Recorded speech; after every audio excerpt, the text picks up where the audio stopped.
You will hear two students, Jacinta and Lewis, discussing a holiday they are planning in Queenstown, a tourist centre in New Zealand popular with young people. First, you have some time to look at questions 1 to 6 on page 88.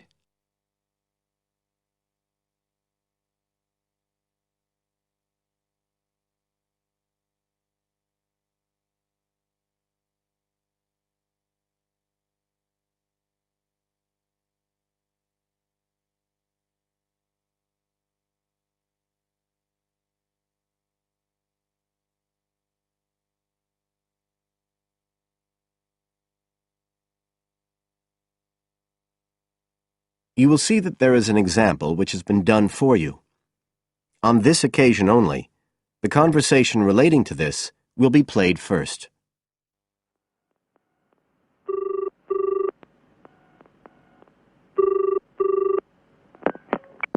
Hi, Lewis. It's Jacinta here. Oh, hi, Jacinta. I was just going to call you. I was thinking we ought to do something about accommodation for our trip to Queenstown. Yeah, actually, that's just why I rang you. I've been looking on the internet. There was one place that looked okay called Traveller's Lodge, but when I checked availability for January, when we're planning to go, I found it was fully booked. Right. Well, we'd better do something now, I suppose. Traveller's Lodge is fully booked, so fully booked has been written in the space. Now we shall begin. You should answer the questions as you listen, because you will not hear the recording a second time. Listen carefully and answer questions 1 to 6.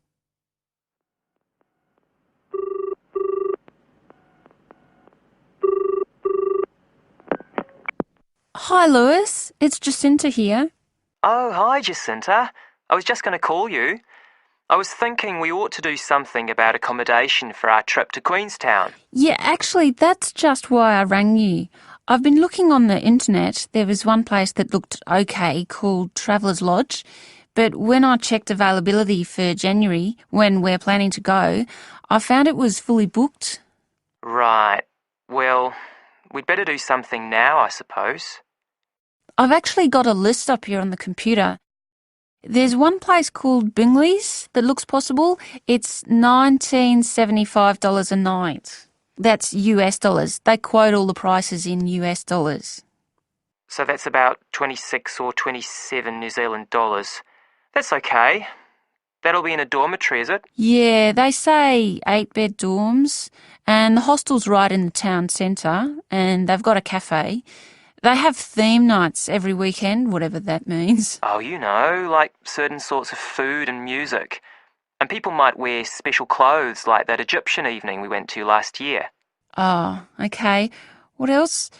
They've got a sun deck area, and then all the usual things, internet access and so on. Sounds good. Was there anywhere else? Yeah, a couple more places. There's one called Chalet Lodge, which is just 18 US dollars.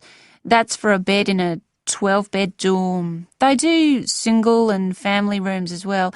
It looks as if it's a bit out of town. Says it's got an alpine setting, a quiet alpine setting. What do you think? Not sure. Oh, but actually, it's not far out at all. It says 10 minutes walk from town, so...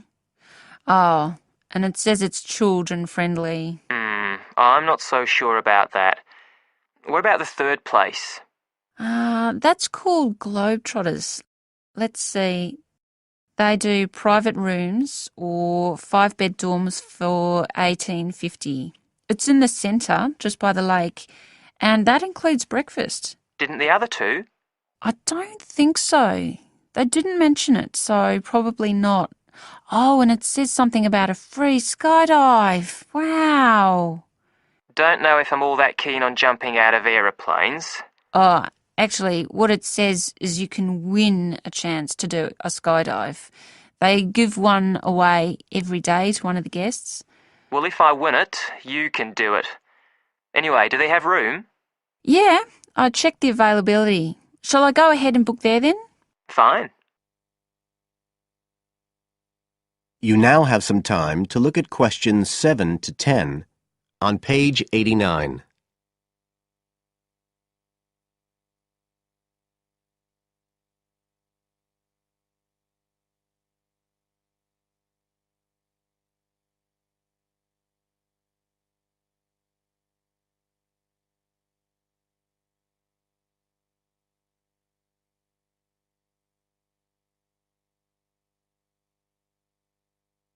Now listen and answer questions 7 to 10.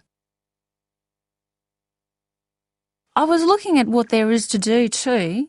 There are lots of sites offering deals for adventure sports. I suppose we have to do a bungee jump. Why? Well, it's Queenstown where they more or less started it as a sport. You can, if you really want to jump off the side of a bridge with an elastic rope tied round your ankles. I'll watch. Okay, so what do you want to do? As far as adventure sports go, I was talking to someone who went whitewater rafting there. He said it was really awesome. They drive you up the Shotover River and then you come down on a rubber raft through the whitewater rapids where the river's really narrow and fast and end up going through a tunnel nearly 200 metres long. I think it's quite expensive though. Oh, I'm on for that if you are. Cool. The other thing you can do is the jet boat ride.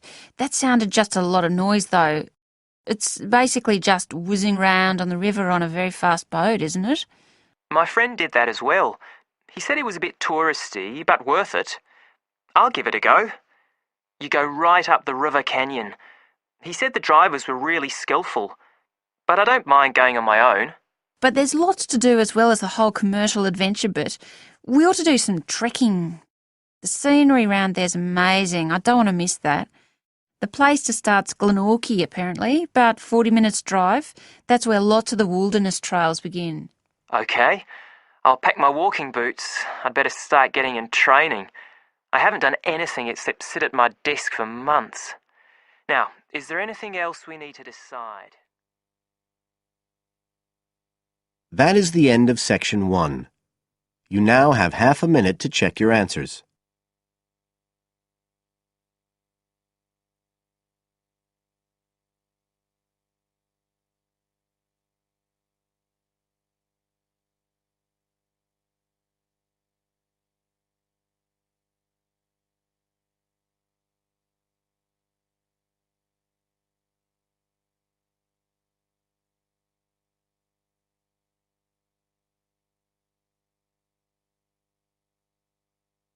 Now turn to section 2 on page 90.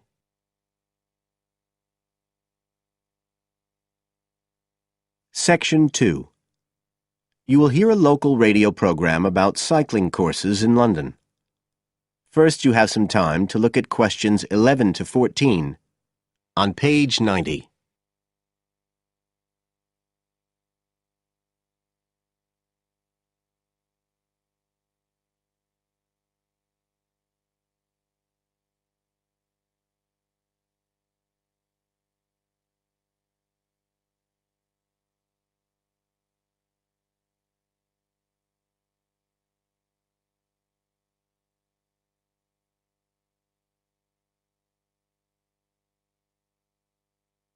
Now listen carefully and answer questions 11 to 14.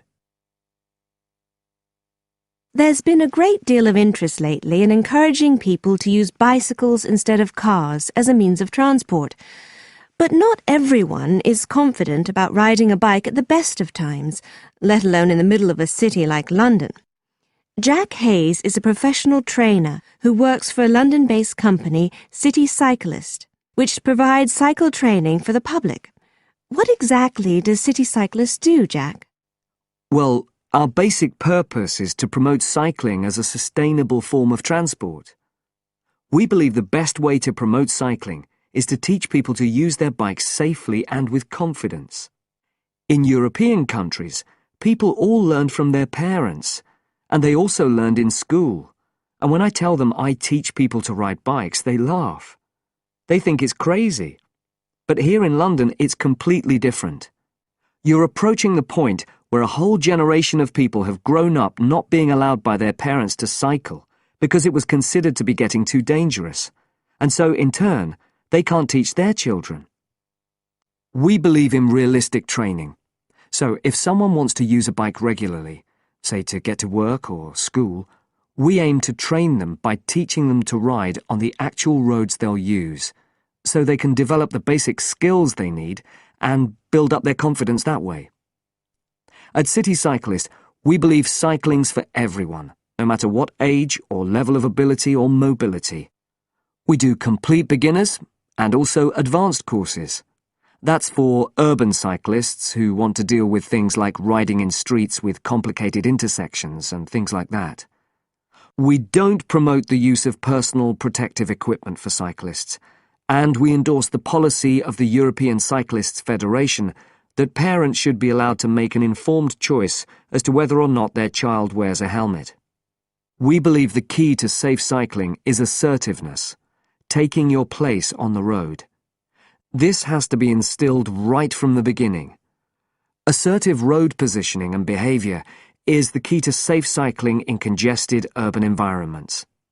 Some people are surprised that we don't promote the segregation of cyclists from motorised traffic, but we don't think that's practical in all urban environments. Instead, we teach people to use as much road space as they need to travel safely and effectively. You now have some time to look at questions 15 to 20 on page 91.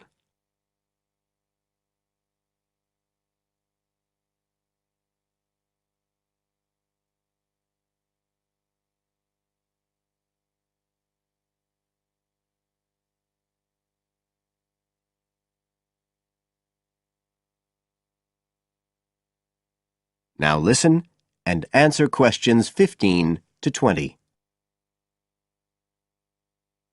Now, as well as courses for individuals, City Cyclist provides a number of services for organisations. For example, we can deliver fun, safe cycle training activities at schools, arranging courses so that the disruption of curriculum time is kept to a minimum. As well as this, in order to promote safe cycling, we have provided training courses for employees and staff of local councils. And we are also increasingly looking at developing training courses in companies in order to help employers work towards green transport plans by helping to increase the number of staff cycling to work. Right, so that's a brief summary of what we do. If any listeners would like to find out more about the organisation, you can have a look at our website. That's City Cyclist, C-I-T-I, cyclist.co.uk. And in order to book lessons, you can either phone us on 020 7562 4028 or do it online. There's an application form on our website, and you can just download that and send it in. We charge £27.50 per hour for one-to-one lessons, plus £6 for each extra person. So you're looking at just £39.50 for a family of 3, say. If you've never been on a bike in your life before, we reckon we can get you riding in 1 hour. And for most people, a course of road training usually takes 3 hours. But whether you're a parent or a child, an individual or an institution, we'll be happy to discuss your special needs and make a program just for you. That is the end of section 2. You now have half a minute to check your answers.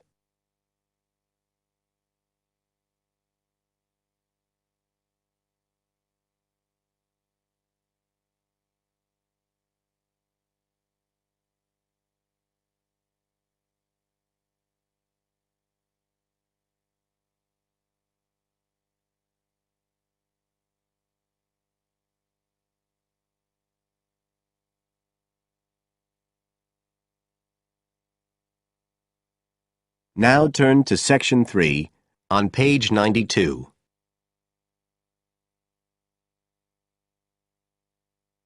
Section 3. You will hear 2 students, Sharon and Zhao Li, talking to their tutor about a presentation they gave the previous week. First, you have some time to look at questions 21 to 23 on page 92.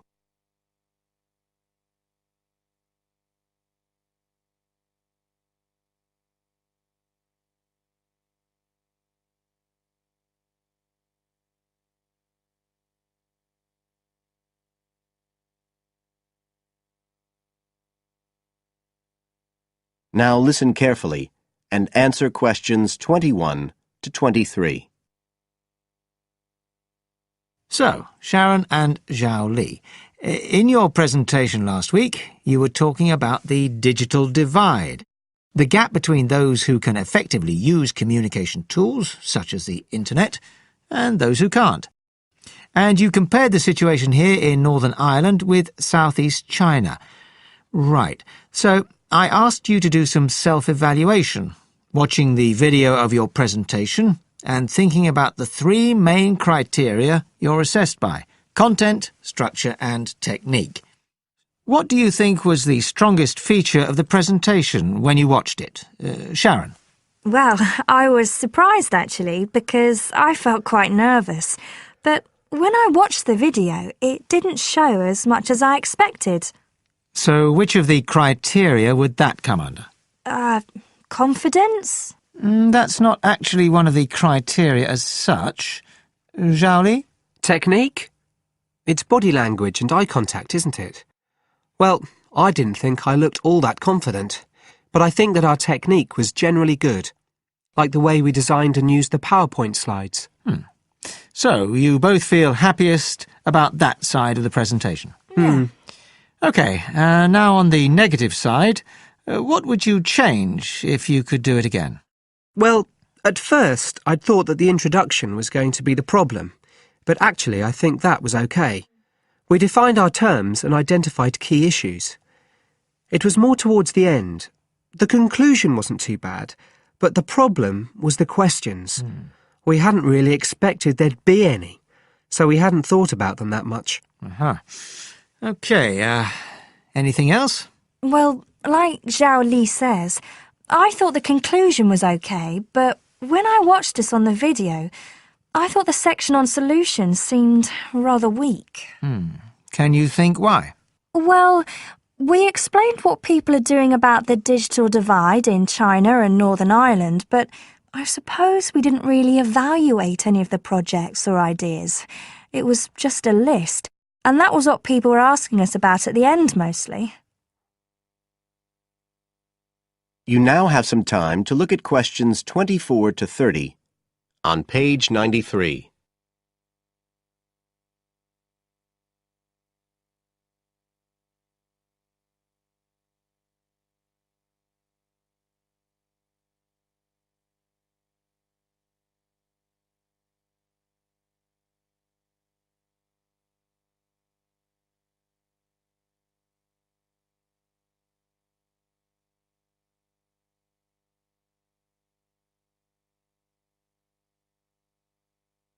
Now listen and answer questions 24 to 30. OK. Now, I also asked you to get some peer evaluation from the other students. Yes, well, people said it was interesting, like the fact that in China the internet was used more for shopping than in Northern Ireland. They said sometimes it was a bit hard to understand because we were talking quite fast, but we didn't think so when we watched the video. No, it's a bit different, though, because you know all this information already. If you're hearing it for the first time, you need more time to process it. That's why signposting the structure and organisation of the talk is important. That seemed okay. No one mentioned that as a problem. Some people said that we could have had more on the slides, like some of the other groups had nearly everything they said written up on the visuals as well. But other people said the slides were good. They had just the key points. Yes. And most people said we had quite good eye contact and body language. They all pointed out we'd overrun. They all said we were 5 minutes over. But we timed it afterwards on the video, and it was only 3 minutes. We were a bit unsure about the background reading at first, but I think we did as much as we could in the time. Anyway, no one commented on that under content. But one thing that did come out was that they liked the fact we'd done research on both Northern Ireland and China. Most other people had just based their research on one country. We managed to get quite a lot of data from the internet, although we had to do our own analysis, and we did our own surveys as well in both countries. So the class gave us best feedback for content, but it was all okay. Right. Well, that's quite similar to the feedback I'm giving you.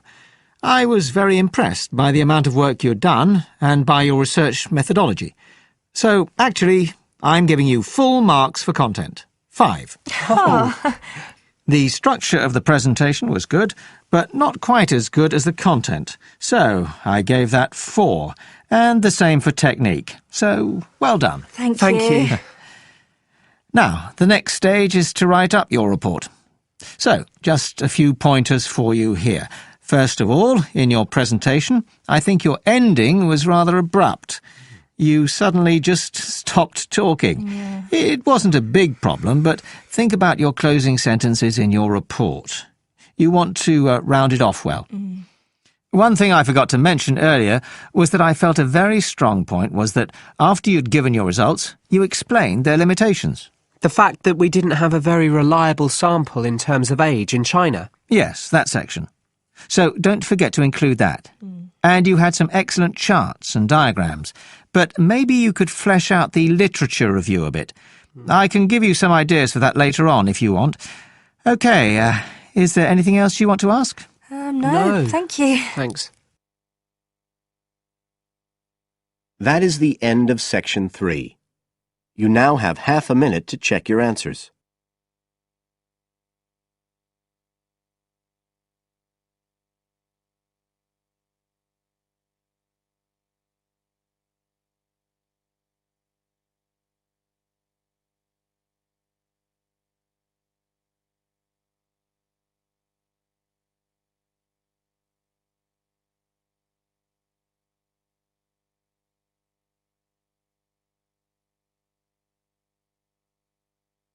Now turn to section 4 on page 94.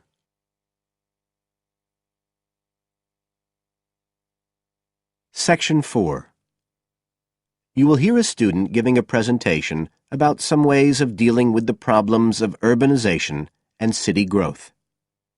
First, you have some time to look at questions 31 to 40 on page 94.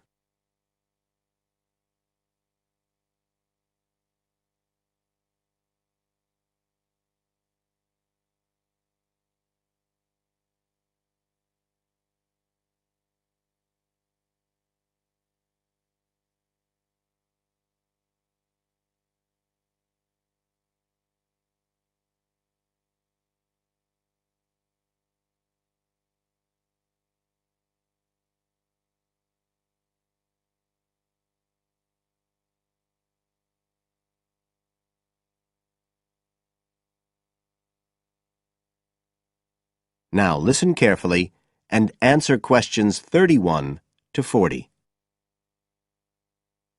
Well, Adam's just been talking about some of the problems that have resulted from the rapid growth of cities in the last 100 years. Things like housing, sanitation, crime and so on. For my presentation, I'd like to look at some examples of what cities are doing to try to solve some of these problems. As part of its Healthy City program, the World Health Organization, the WHO, has come up with a set of criteria for a healthy city. The WHO says that, amongst other things, a healthy city must provide a clean environment which is also safe. It mustn't be dirty or dangerous for its inhabitants. As well as that, the WHO says a healthy city has got to be able to satisfy its inhabitants' basic needs. That's all its inhabitants, not just the rich ones or the ones with jobs, everyone who lives there. A third criterion, is that it's got to have health services which can be used by all the inhabitants and which they can access easily. The final point's to do with local government. The WHO says this is something that the whole community should be involved in, not just a few powerful politicians or businessmen. So, a healthy city is not just a matter of avoiding illness, that sort of healthiness. It's the way that the whole city works together for the benefit of its population. OK, so what I'd like to do now is to look at some projects in different cities around the world where cities have tried to meet these criteria, to make their cities healthy ones.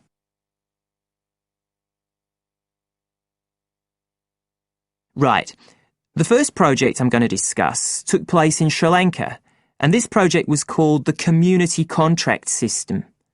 Its aim was to improve the places where the poorest section of the population lived, the squatter settlements. Basically, the problem was lack of infrastructure, things like drains, paths, wells for water and so on. So, a program was set in place to construct this infrastructure. But what was different about it was that the residents did this, the people who actually lived there, not people from outside. And this meant that not only did the people end up with improved housing and infrastructure, but also, because they had contracts with the community, it improved their chances from an economic point of view. So that's the way the lives of people in one urban environment were improved. The next project I'd like to discuss took place in the capital city of Mali in West Africa. This project involved setting up a cooperative to try to solve the problems of sanitation in the old central quarters of the city. One of the main problems was a lack of a system for garbage collection, which meant that there were a lot of insects, and this was causing disease. And again, it's interesting to look at who was involved in dealing with this problem. In this case, the cooperative involved students who had graduated from secondary school in getting a system going. As well as that, the cooperative set up a campaign to educate the public about the importance of good sanitation through showing films and setting up discussion groups among the local people, especially women and adolescents. And the outcome was an increased environmental awareness, which led to changes in household behaviour, as well as improved living conditions. Okay, the third project was in Egypt, just outside the capital, Cairo, which is a city that's grown very rapidly in the last few decades. This project was based in a women's centre in a poor area called Makatem. The aim of the project was to support girls, young women from the area from poor families. So these were women who had no education. They'd never been to school, so they were totally illiterate, and they had no chance of getting jobs. At the women's centre, they were shown how to sew and how to weave, and once they'd learned these skills, they were given the equipment, a sewing machine or a loom, so that they could make things to sell and had a chance of earning their own living. And this project has meant that these young women have greater status in the community, but as well as that, they can enjoy a better quality of life. So I don't think the problem is that cities are bad. This world and its cities have the resources to provide for the population that lives there. What it takes is a stronger will and a better distribution of resources. That is the end of section 4. You now have half a minute to check your answers.